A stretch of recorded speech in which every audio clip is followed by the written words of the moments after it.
do you want former President Duterte to be prosecuted under RA 9851? Well, narinig niya ako rito, harap ka na sa amin, di ba? I mean, kahit ang tawag mo sa amin, kangaroo court, umarap ka na sa mga kangaroos. Yun lang. Di ba? Kangaroo court daw tayo. Okay, last. Kung Dan, first of all, may isang DDS supporter si Crisette, sinabi niya, or she's pushing her followers na wag kayo iboto sa Laguna. Kasi daw po, and well, I hope hindi kayo offend dito sa sinabi niya kasi sinabi niya mukha daw kayong Pokemon na congressman, na Jolo. The knowledge of the president being a lawyer, no? And a former prosecutor. Pero malinaw yung Republic Act 9851 eh. Oo. Kasama dun yung command responsibility or conspiracy. I mean, ang question ko, logic lang to ha, logically. Ano ba ang basis ng pagpatay? Di ba policy? What is the policy of the government during his time? Shoot them dead. Pag ganun, nagsalita siya ng panay mura inabot natin doon. I think we have exhausted yung mga bagay na itatanong sa Senado. To be honest, I'm candid with that. Ay, naman, yung magandang nagawa sa Senado.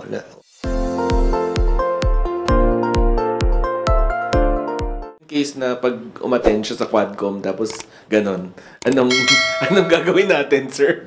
Point of order. Yeah, ganun. Tapos we will try to remind him. Tapos pag paulit-ulit pa rin, then we have to take action.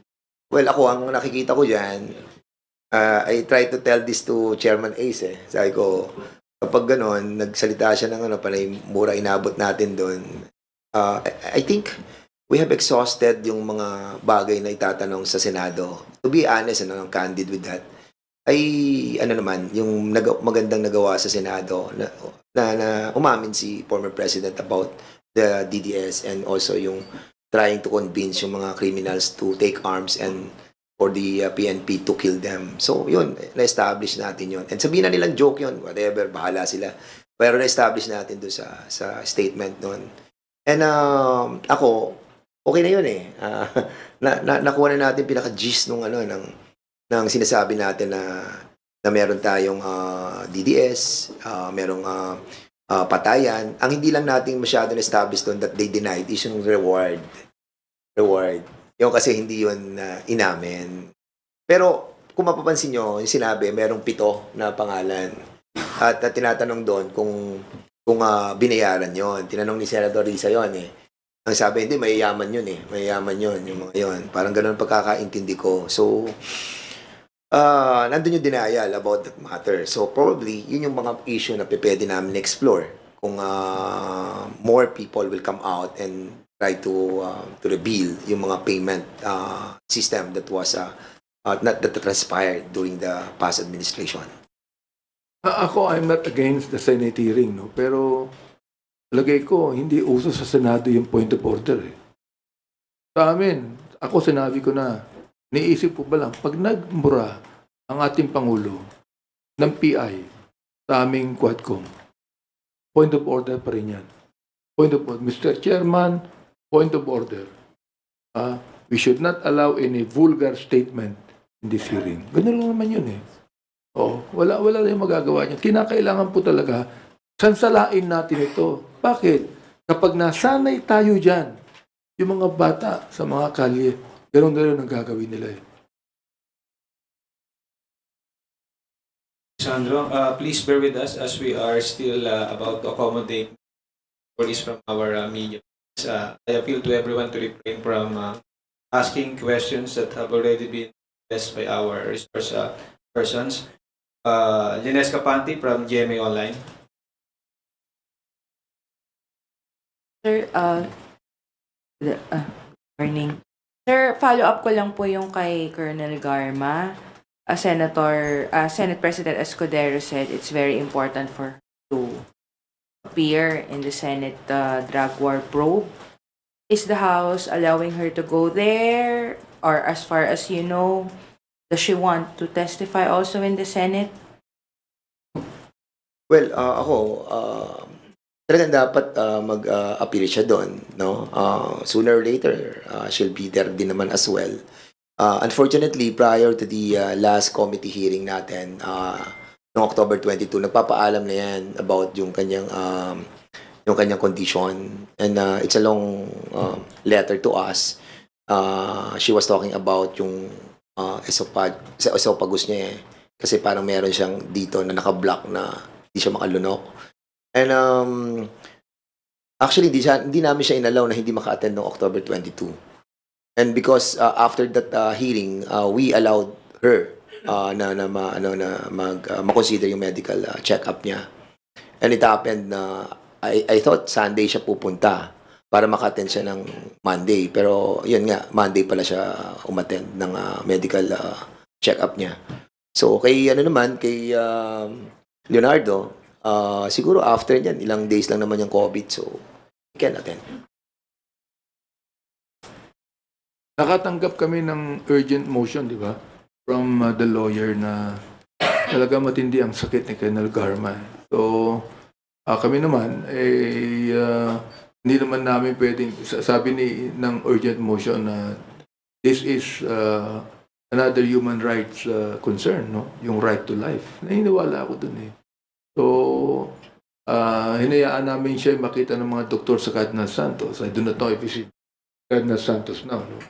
O nagpapatingin si Cardinal Santos. Oo. For medical check-up. Balita namin, baka ma-ICU pa siya because of that. So, she cannot actually speak properly, mentally speaking, kung harap siya sa Senado. Although kami naman, we will not prevent the Senate from calling her to testify. Released Colonel Gar. That is all. Not yet. Opo. Nalip na yung contempt? Hindi pa. Sir, follow-up na. Follow-up po yung President Duterte kasi, former President Duterte kahapon was qualifying the responsibility. Said, taking responsibility for policy. Cannot take responsibility for specific crimes kasi sa isa ni Senator Risa, how about this kid who is armed? Si Ian, Carl Anthony, Reynaldo de Cruz. That's the name. Kasi nga yan So, nga eh. acceptable ba yung qualification niya na for specific crimes, I cannot take responsibility? So how do you respond to that? I mean, is that an acceptable argument? Yun nga problem eh. Di ba may mga pronouncement siya. O sige, patayin niyo na. Kung bahala sa inyo, sagot ko kayo.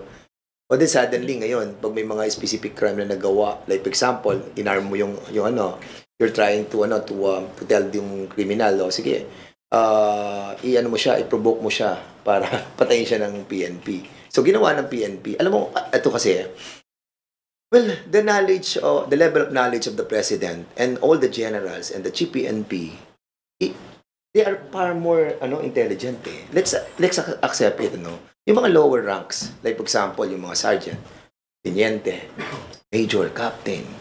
So ngayon, hindi yung negation, yung kanilang elimination, ng negation na sinasabi nila, hindi naman nakarating yun sa lower ranks eh. Sa kanilang yun, tinago nga yun eh. O di ba, they accepted sa Senate na it was being hidden. Now, ang bigat ng naging repercussion sa ating mga kababayan, you have to understand na hindi nga pantay-pantay ang level ng knowledge ng ating mga kapulisan. Merong mga mabababa, with all due respect with them, na hindi nila alam kung ano yung mga inuutos sa taas na hindi na ba nabababa properly sa kanila. Basta ang alam lamang, sige, patayin yan, sagot namin kayo. O now, ngayon, pinatay mo yun. Ikaw responsible na pulis dyan.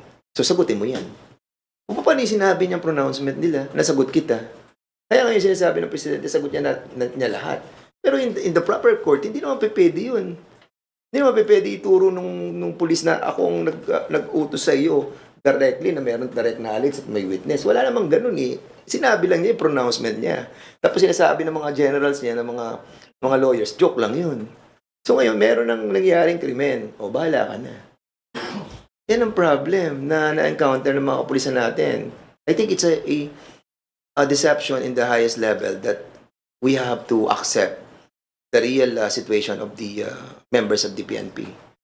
They have to confront yung mga issues and cases that will be filed against them. So I will never question the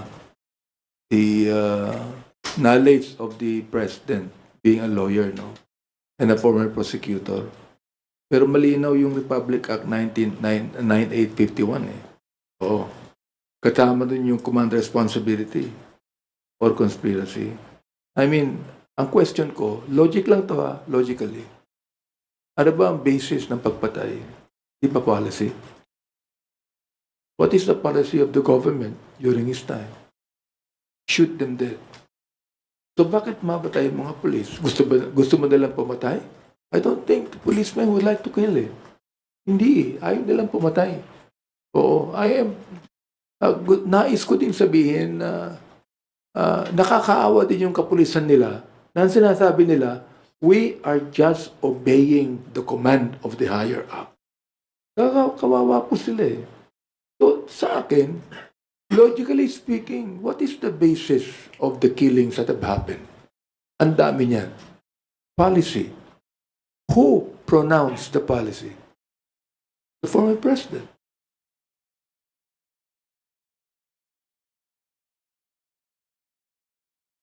Sorry, so ultimately responsible siya. Even for the specific crimes. Sa akin, I believe so. On command responsibility. Wala. Thank you, sir. Thank you, Victoria Tulad from ABS-CBN.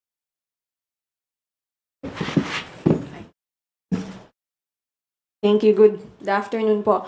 Sir, meron kasing iba na iniisip na suspicious yung pag-meet po ninyo kay Grijaldo outside of the hearing itself. Can you just explain po, part ba siya ng process talaga na Kongs meet resource persons, talk about certain stuff outside of the hearing? Well, actually, of course, you have to validate and verify. Meron kami tinatawag na betting eh. Yung betting, alamin mo kung talagang totoo yung mga sinasabi. Like, for example, yung kay Colonel Garma na sinasabi niya na kaibigan niya yon. Ako, I can confirm that kasi prior to that meeting with Grijaldo doon sa back ng Quadcom, na-meet ko na si Grijaldo doon sa meeting namin prior to that. So, basically, nung sinabi niya kaibigan niya yon at kaklasmate niya, naniwala ako doon. At ang sinabi niya na yan ang makakapag-testify doon sa mga sinabi ko sa affidavit. So, binigyan namin ng chance. But that betting process that was done to Colonel Grijaldo, ako lang yun. Saka si Chairman Abante. Hindi pa yun alam ng ibang chairman. And that's the reason why wala pang lawyer si Grijaldo doon. And even us, wala pa rin kaming lawyer. But during that time, we see it proper to include yung lawyer ni Garma dahil sila yung nag-request na kausapin si Grijaldo during that time, which we did. Unfortunately, yun nga nangyari. Lahat naman ng mga affidavit na ginawa ng mga witness namin was done with the help of their lawyers, yung kanilang mga abogado. Siyempre, alam naman ng ating kababayan yan, no? Colonel Garma, for example, tinanong namin siya, why are you now changing your statement? Sinabi naman niya, I have a change of heart. Sabi niya, I now want to speak the truth. At sabi pa niya, the truth shall set you free. Oo. And then she made a supplemental affidavit on that with the help of her lawyers. Ganoon din naman Grijaldo eh. Kung gusto niya kumuha ng abogado, it's up to him. Sapagkat he is also accountable. Binanggit po sa amin ni Colonel Garma, marami siyang alam.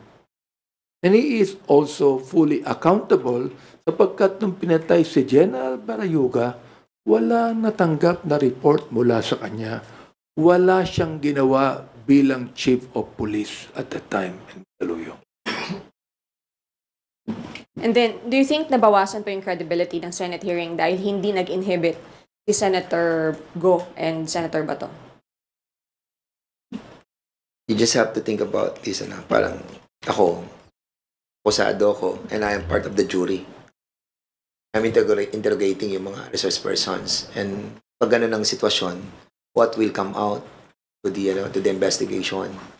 It's not proper to be a part of the jury, And I think it's inappropriate and not allowed, Like for example, sa states, hindi naman pwede yung ganun. So, common sense dictates that don't be a part of any investigation that ikaw mismo involved. Ako, if ever that I'll be involved in any case, being ang chairman of Committee on Public Order and Safety, I will inhibit myself and I will transfer the responsibility to my vice chairman.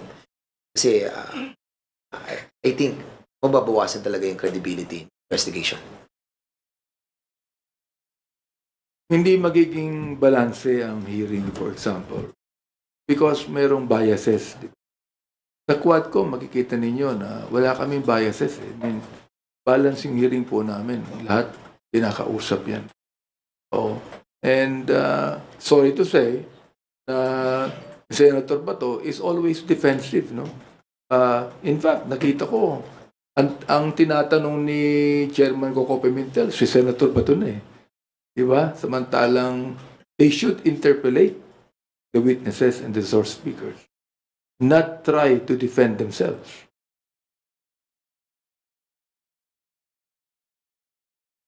Phil Kirigonan from DCRH.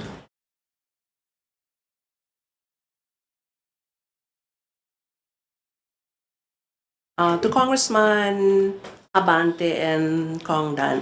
Ang sabi ni Congdan kanina, okay na yung hearing sa Senate. So meron pang pangailangan pa na ipatawag ang former president sa hearing ng Quadcom? Or it's just a waste of time? Or it's just proper to just file cases to save time? Ako, ang explore na lang natin if ever yung reward system. Dun sa mga DDS na sinabi niya na meron, tapos encouraging the policemen to arm the criminals to fight back.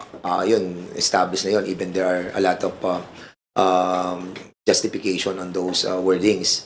But yung sa reward, yun yung tipong hinahanap natin Kasi na-establish na rin doon na, yun na nga, may 7 personality. Tapos, para may sinabi si Presidente doon na patay na ata yung 7. Pero still, we need to find out kung sino-sino po yung 7 yun para malaman po natin kung anong karakter at anong personalidad, kaninong pamilya, kung buhay pa yung... Of course, may mga pamilya yan, yung 7 yan So maybe we can ask the members of the family of those 7 people so malaman po natin kung ano nag-istorya nung kanilang partisipasyon doon sa sinasabi po ng ating pong former president about those 7 people. Kasi doon natin ma-establish kung meron talagang, yung nagkaroon sila, nabayaran sila, o whatever. Basta sa reward system, I think medyo gray area pa yan.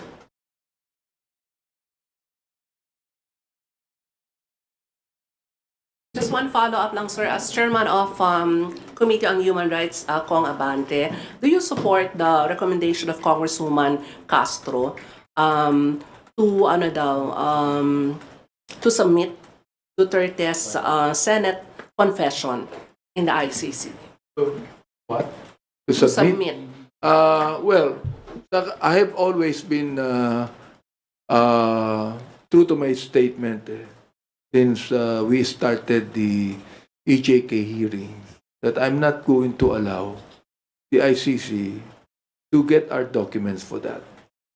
Anyway, they could be able to do their own investigation on their own. Hindi na kailangan yung tulong ng Quadcom o tulong ng aking committee on that. In fact, naniniwala kami na the ICC is watching all the proceedings. Kaya meron silang documents tungkol dyan.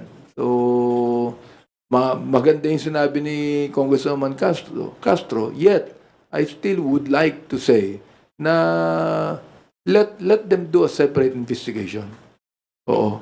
Not use us for their own investigation. Yun lang ang sa akin. Thank you. Kat Borbes from Radio Pilipinas. Sir, clarify ko lang po yun dun sa inviting former president still sa Quadcom. Sabi niyo po, next week, November 6, will be about illegal drugs. would you ask him din po ba to attend para po mabigyan linaw din po yung connection niya with Michael Yang? Or reward system lang po talaga yung habol niyo from the former president? Yeah, if ever that the president will notify us about his intention to be a part of the next hearing, then we can adjust the agenda that we set already. Basically, madali naman natin ma-adjust yun at mag-focus lang muna tayo sa lahat ng mga tanong kay Presidente at kapag nakuha na natin po lahat ng mga sagot, then we can let him go. So, hindi naman po, kasi marami na nasagot sa Senado eh. And ako, particularly, kapag ako, hindi ko natatanong yung mga bagay na yun kasi nga, ano na yun eh, na manifested na yun eh, na under oath. So, kunin na lang natin mga bagay na medyo hindi pa klaro sa amin. So, yun po yung ating kasagutan. Ako naman, meron akong reservation to invite the president kasi nasabi niya na lahat eh. Ang gusto niya sabihin sa Senado eh. So ano pa ang nais namin makuha sa kanya, no? Just for him to be present there. Siguro, gusto ko sabihin na if he is well enough to face the Senate, palagay ko kung talagang kinakailangan imbitahan namin siya, he should also be well enough to face us. Yun lang. Sa akin, meron na akong talagang reservation tungkol dyan. No? Because I think that what he said in the Senate is enough for us to know what actually happened in the war on drugs in the former administration. Sir, next lang po. Doon po sa Senate hearing, lumabas po si Muking.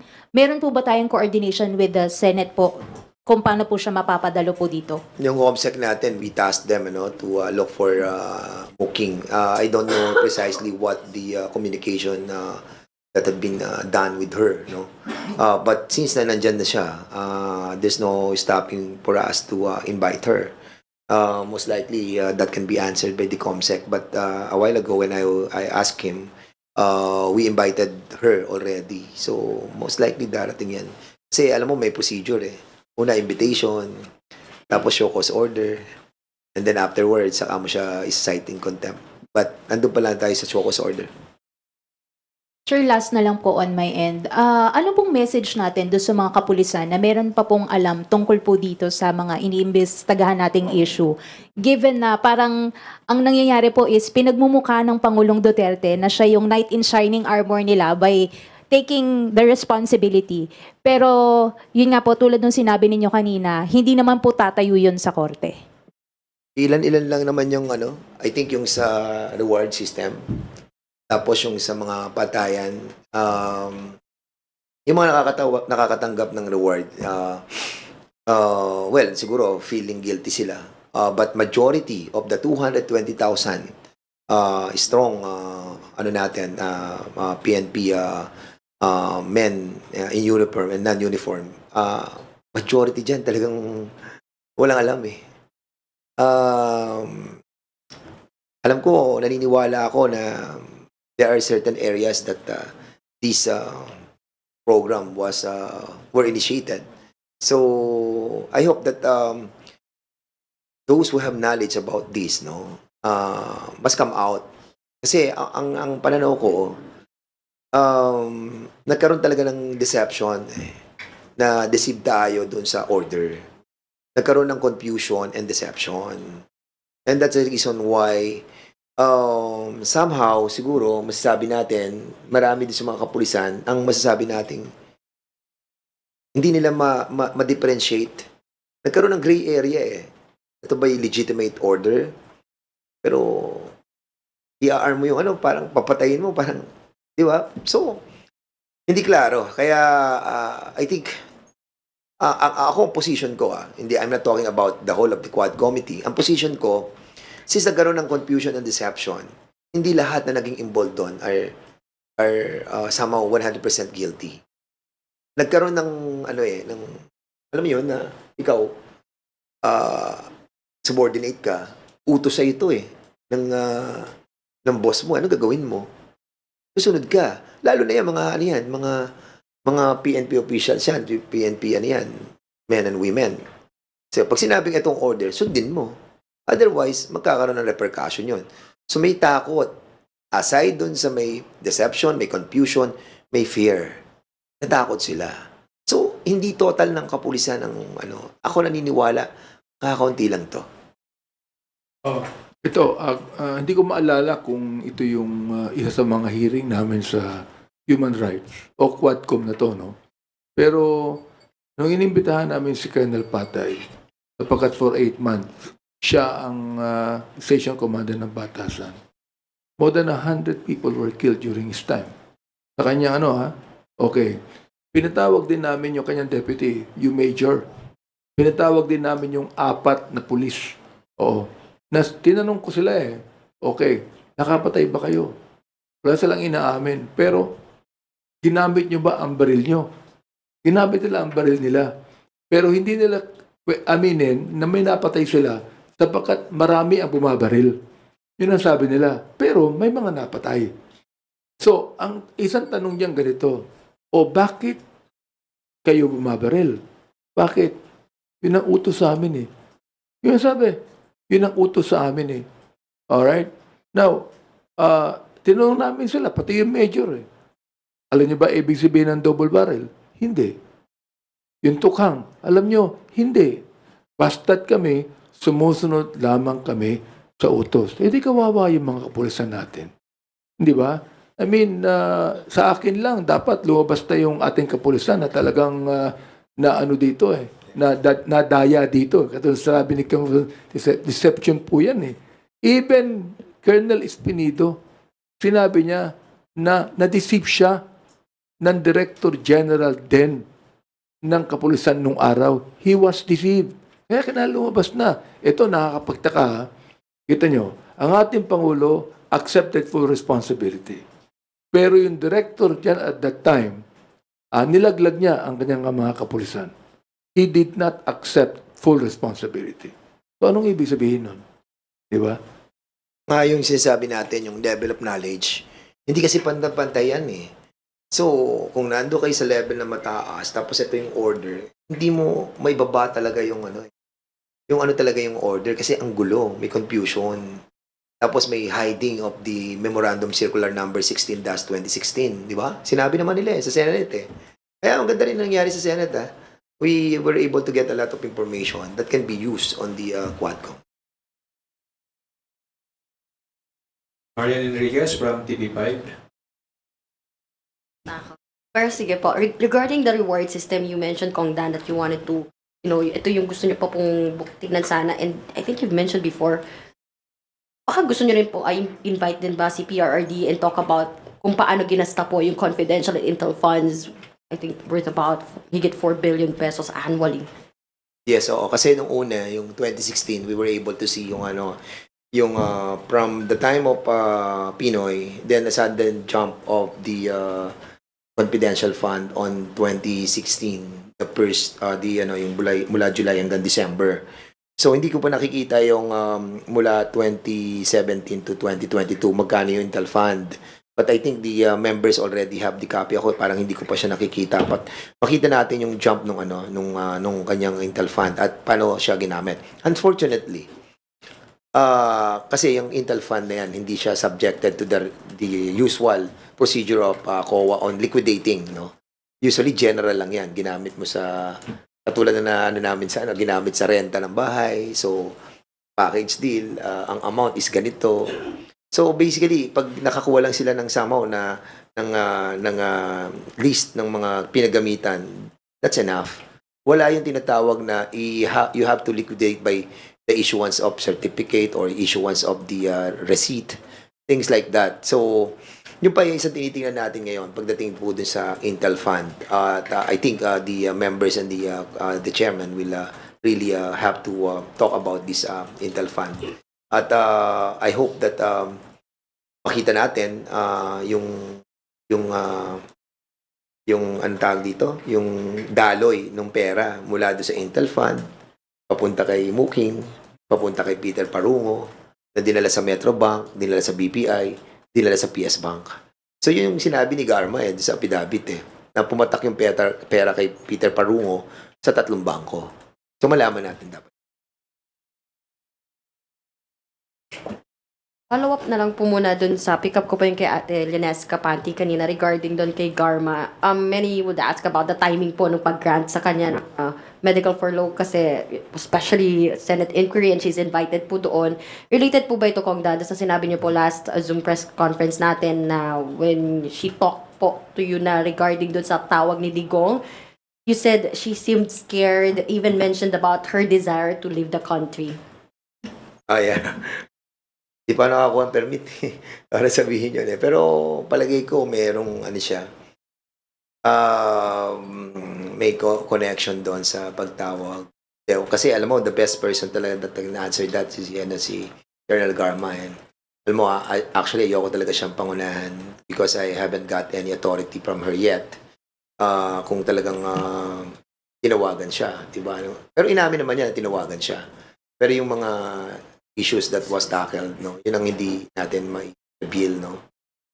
We observe also yung request, no. Ako kasi ganun kami, wanted to preserve yung trust and confidence that we will not reveal any of the information that she said na hindi naman in relation to what we are talking about. Merong mga issues na hindi naman yun ang pinag-uusapan. So let us see, mula sa susunod na hearing. Second and last na lang, sir.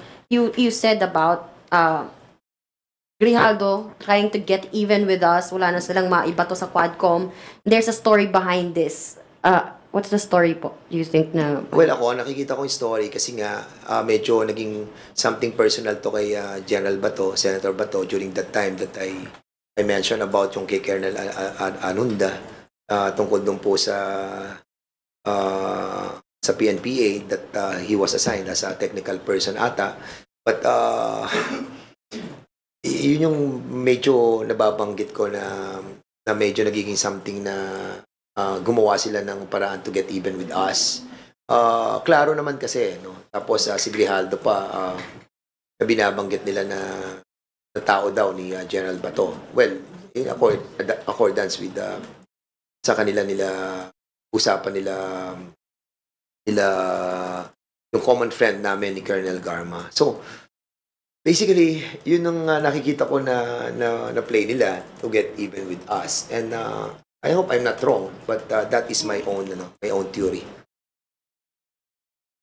Sir, sorry, may pahabol lang po na clarification. Asking po si Gab, lalo ng inquirer. To clarify lang daw po, sir, nag-testify po ba si Colonel Grijaldo before the Quad Committee? Kasi sabi niya, he was harassed na parang may gustong ipa-confirm sa kanya. Pero did he testify during the previous hearings? Kasi tinanong po siya ni Senator Coco Pimentel kahapon kung may affidavit ba siya. Sabi niya, wala naman po. Wala nga, kasi nga hindi naman siya pinag-uusapan doon sa Quadcom eh. Kasi nga ang issue lang niya, naging chief of police siya ng Mandaluyong doon nung mamatay si General Barayuga. That's it and that's all. Wala na kaming alam na issue about him. Until such time na si Colonel Garma asked us para i-approach si Grijaldo, sabihin na i-confirm yung kanyang affidavit dahil kaibigan niya at kaklasmate niya. So yun lang yung reason kaya kami lumapit sa kanya at pinatawag namin siya sa likod. Sana pala ang ginawa natin, kinausap na natin sa floor, sa ano na lang eh. Actually, doon na lang namin ginawa. Actually, nawala na rin sa isip ko kasi request na gustong kausapin namin. Pakiusap yun eh. O sige, sabi ko, sige, patawag na. Nandito lang naman tayo. Diba? Sir, sorry. Isa siya sa pinatawag namin eh. Although, hindi na namin siya natanong eh. Wala. Andun lang siya. And then later on, sinabi ni Colonel Garma, pwede bang kausapin nyo? Yun. Ang sabi po ba ni Colonel Garma, he would know, he would confirm that what I'm saying is Yes. ganon. Sinabi niya sa akin, marami siyang alam. Oo, kasi kaibigan nga daw niya, classmate niya. And ako, na-confirm ko na classmate siya, saka kaibigan siya. Kasi nga, nung unang usap namin, bago mag-testify si Garma, andun siya sa Ascot. Sa Ascot Hotel. Doon ko sila pinatawag kasi nakikiusap sila. I think 2 beses, 3 beses silang nakikiusap sa akin na harapin sila. Ang sabi ko, hindi, doon na tayo sa hearing. Doon na tayo, kasi marami na kaming na-research na namin yung nila mga issue nila Pero meron nga daw, gusto daw umamin. So, kaya pinagbigyan namin. So, nung pinagbigyan namin, pinatawag ko si Ace. Yun na nga, that happened. Sir, pero baka pwede lang po magpa-comment regarding nga po dito sa kinasuhan na po nag-file na ng complaint po na ano ba to? Trafficking kay Harry Roque, qualified human trafficking complaint po versus Harry Roque. Okay, ang nag-file ata dyan, PAOK-TF. PAOK. So now it's in Hindi the tayo court.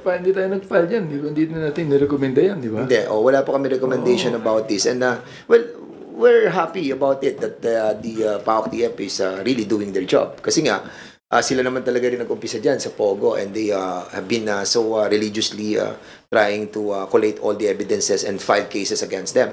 And at least napapadali na talaga yung trabaho namin. And since ayan, meron na naka-hold na yung preservation assets sa Biancham. Isa sa mga company yan that was issued a preservation asset preservation ni Lucas Bersamin, ni Secretary Lucas Bersamin. And with that, medyo lumuluwag na yung trabaho natin about the investigation of these companies. And true enough, yung aming ginagawa po in aid of legislation and at the same time recommending yung mga ebidensya that nakalat po namin at ibinibigay po natin sa Executive Department for their perusal. And that's our job. And maraming salamat at bumibilis po yung trabaho namin with the Executive. Ako nga, iniisip ko ba kung bakit human trafficking Di ba?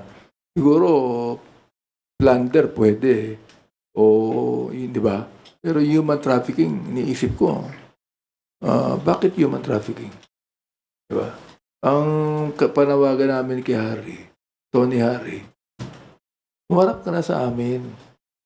Narinig niya ako rito, humarap ka na sa amin. Di ba? I mean, kahit ang tawag mo sa amin, kangaroo court, humarap ka na sa mga kangaroos. Yun lang. Di ba? Kangaroo court daw tayo.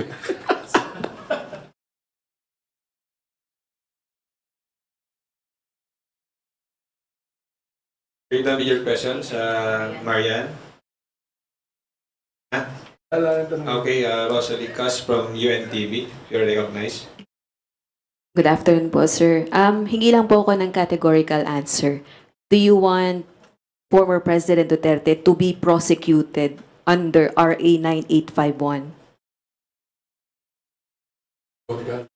Well, batas po yan And yun yung sinasabi natin na the law must be applied to all or none at all. So if we can do that to a small level of our Filipino citizen, why not on the highest? I mean, prudence dictates that we need to do our job. It might be painful to others, but of course, if something is committed against the existing law of the land, then we have to face the consequences. And kung ako tatanungin mo, former president natin siya, may mga nagawa naman po siya sa ating bansa. But yun na nga, meron din mga nagawang hindi tama. But yung mga hindi tama, isusulit po natin yan.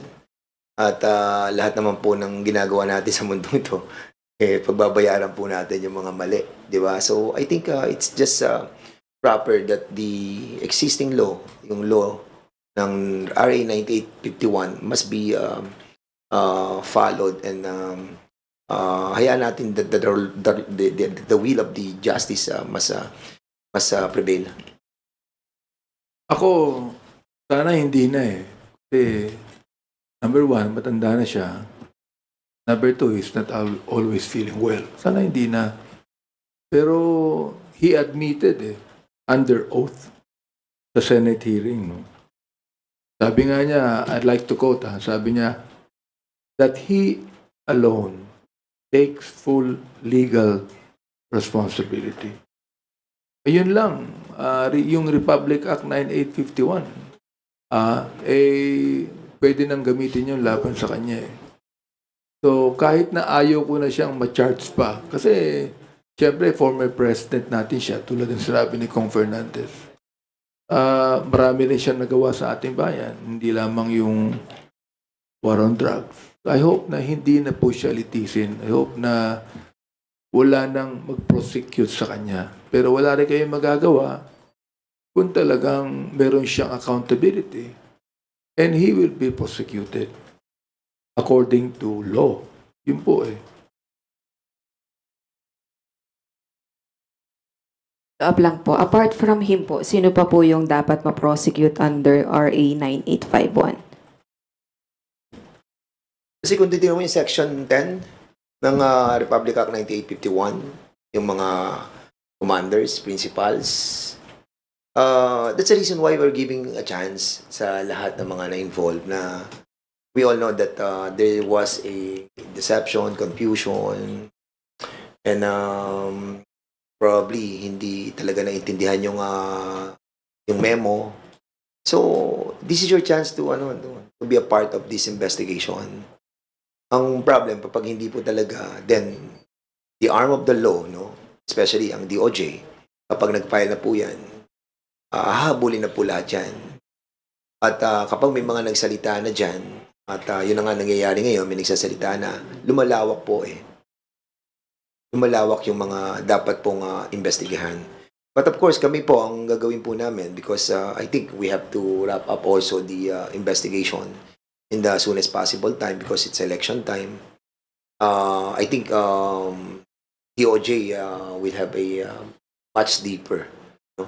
Magkakaroon pa lalo yan kasi hawak na namin yung malalim na investigasyon, din lalo pa nilang lalaliman yan.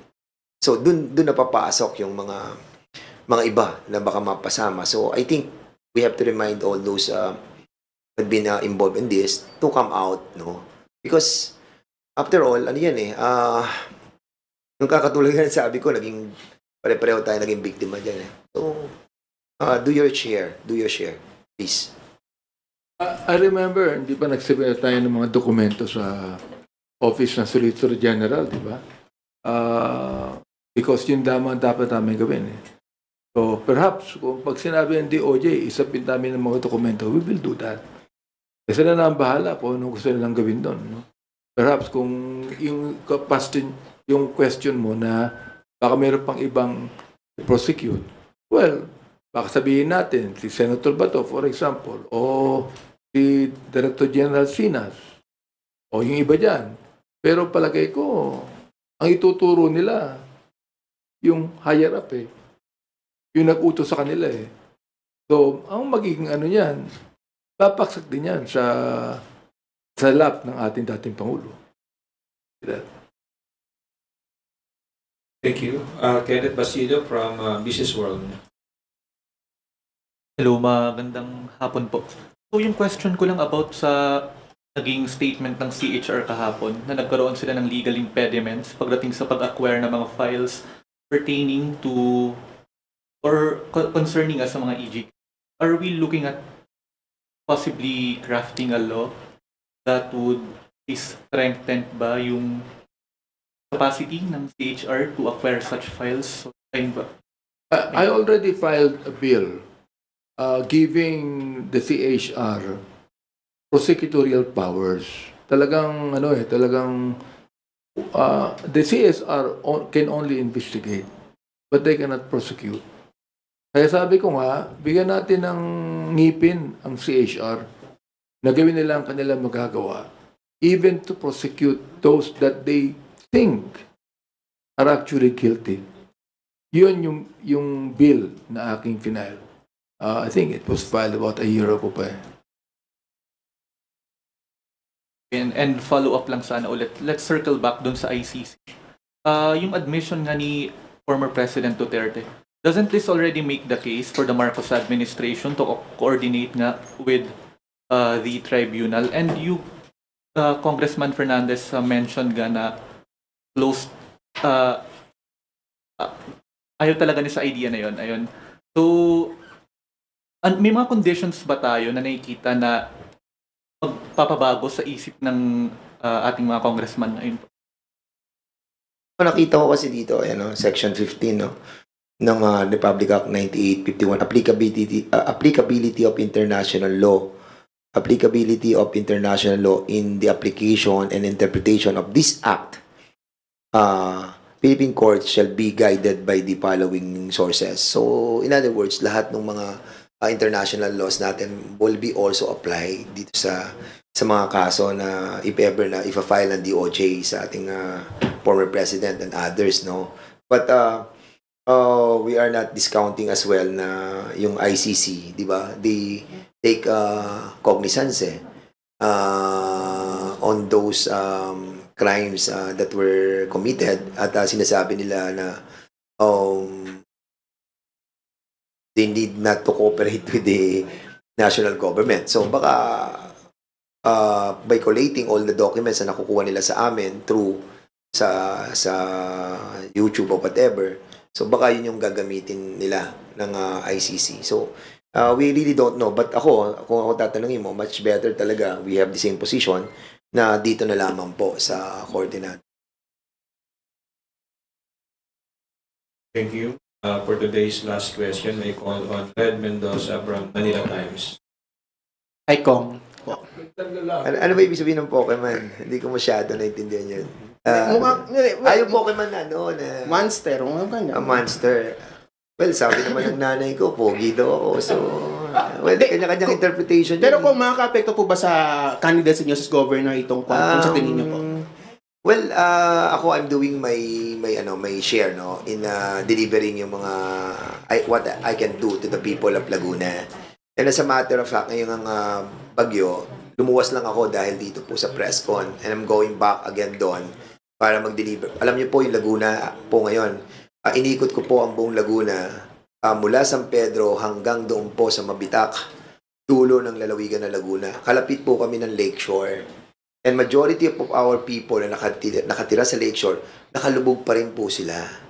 So they need assistance kasi hindi sila pumupunta sa evacuation center. Dala po tayo ng mga biyaya at mga ayuda doon sa evacuation center. Pero yung mga nakalubog na hindi pumupunta, hindi nadadalan. Kaya mamaya po, pupunta po kami, lagi ko namang ginagawa yon. Mula noon pa, mayor pa ako, congressman ako. Kapag lumulubog po kami nung Ondoy, talagang doon po ako nagdadala ng mga pagkain para po mabigyan yung mga kababayan na nakatira at hindi nakakapunta sa evacuation center. Now, ang tanong kung makaka-apekto ba sa akin itong ginagawa namin? Let the people decide. Alam niyo po, ano yan yung lahat ng pagtakbo is a destiny kung manalo tayo because of what we have done right here, and the people will tell us that hindi ka namin boboto because of what you have done to the former president. And then other people will tell that I will vote you because what you have done to the people of the province of Laguna. Then let it be. Let the people decide. At yung mga si Pokemon, anong pangalan niya? Si Crisette Chu. Sige, kung taga Laguna siya, pumunta siya doon sa amin, makipag-usap siya sa akin para makita ko rin kung anong kagandahan niya. I mean, alam mo to sinasabi ko, ang mga bashers, we accept that because we are living in a democratic society. Okay po yan As a matter of fact, tinutulungan pa nga nila tayo Dahil yung engagement natin, tumataas daw yung ating mga viewers, o yung mga bashing. So, mas marami kong bashing kaya pero ako sa akin, sinasabi ko, let them be. Kasi nga, damdamin nila yun We respect that And who knows, maybe someday, makita naman nila na maganda yung ginagawa ko. Baka mamaya iba naman ang sabihin nila. Parang politika yan. Minsan, kalaban mo siya, then suddenly magiging kakampi mo siya. Yung mayor, minsan nag-aaway kayo, tapos magiging bati kayo. Governor, yung congressman, yung consul, ganun yun And then yun yung process. And I hope that that lady who have delivered that statement, basta lagi tayong peace. I love you. In relation to what he said, din naman, merong nag-comment na bakit sa EJK ang pinag-aaksa nyo ng panahon samantalang ang dami ng salanta ng bagyo. Di ba? Gusto ko lang sabihin sa nag-comment na yan. Kahapon, I think it was the other day, ang aming church ay nabigyan na ng 1 million Saan? Sa Albay. Saka sa Camarines Sur. Yan ba distrito ko yan? Hindi. Ano pang ginawa ko? Tinext ko si Secretary Gatchalian. Sinabi ko sa kanya, pwede ba magpadala ka ng food packs sa Albay and Kamsur? Tumugot siya. Sabi niya, give me the contact person. Pinadala ko yung contact person. Nagpadala siya kaagad. So, kahapon, nagpadala siya ng 660 food packs sa Kamsur. So, kahit na busy kami sa Quadcom, ginagawa namin responsibility para makatulong sa ating mga kababayan. Ako hindi ako congressman ng Bicol pero tumutulong pa rin ako Yun lang ang nais kong sabihin, tumutulong pa rin kami. Huwag kayong mabahala sa amin. Pero alam mo, yung Pokemon, tanyag yun, ha? Akala mo. Pero alam mo, kaya nga hindi kami naghihiring because we gave chance dito sa sa pagtulong sa ating mga kababayan. Kasi nga, medyo pag maghihiring kami, mapipreoccupy po kami. Kaya we decided na November na po kami maghihiring.